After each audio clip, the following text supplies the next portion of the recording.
Ce matin sur les côtes du Finistère, pas encore pour une petite baignade, encore que, il n'est pas encore complètement intrépide pour le maillot de bain, mais pour une cueillette sur la plage. Bonjour Loïc, une cueillette d'algues. Bonjour Thomas, Donc, bonjour Julien. L'idée qui sort de votre cerveau curieux ce matin, c'est que vous voulez nous faire manger des algues, c'est ça? On va les manger, on va même les cueillir ensemble.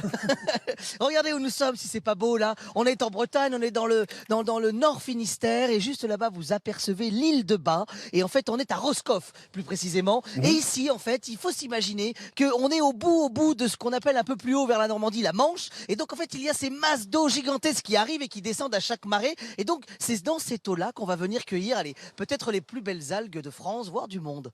Bon, cela dit, j'imagine que vous ne cueillez pas n'importe quelles algues, vous ramassez pas tout, vous faites un tri quand même.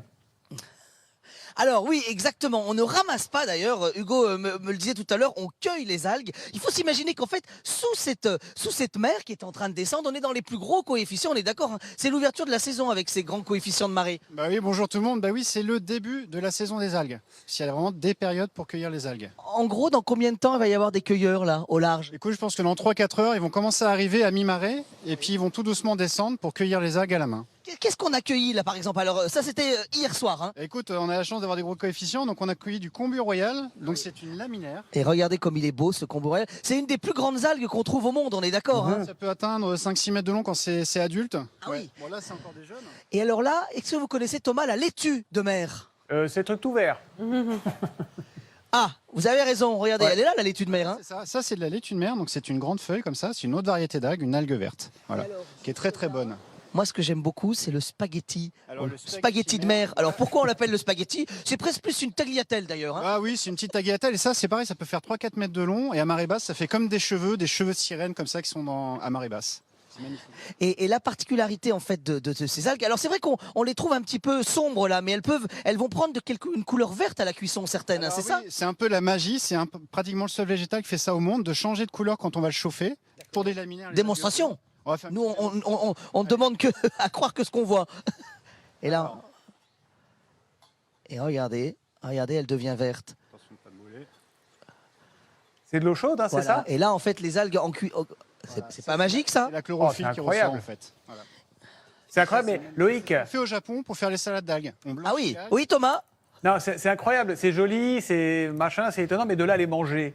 Comment vous mangez les algues? Vous les mangez crues, vous les mangez cuites, vous les mangez... Venez, parce que je sais que vous êtes gourmand, Thomas, donc Ouais, ça dépend, en hein. démonstration avec Hugo. Hugo qui est chef et qui s'est spécialisé dans ces algues, justement. Qu'est-ce qu'on a fait là, par exemple? Bah écoute, là c'est pour montrer un petit peu à tout le monde comment cuisiner les algues facilement. Ça c'est un croque-monsieur, donc c'est juste du fromage du comté avec du tartare d'algues pris dans 2 pains qu'on va faire chauffer. Comme c'est beau. Et alors en plus, le comté a fondu, ça va se mélanger à l'algue qui va être un peu iodé. On va avoir du végétal comme ça. Juste, je goûte. C'est croustillant. Ah ouais, c'est divin. Ah non, c'est très très bon. Très, très bon. Et du comté. Et alors là, qu'est-ce qu'on a là? Bah en fait, le tartare d'algues, c'est hyper facile, tu en trouves partout en magasin bio et tu peux l'agrémenter facilement. Tu peux faire des petites tartines et après mettre des crudités.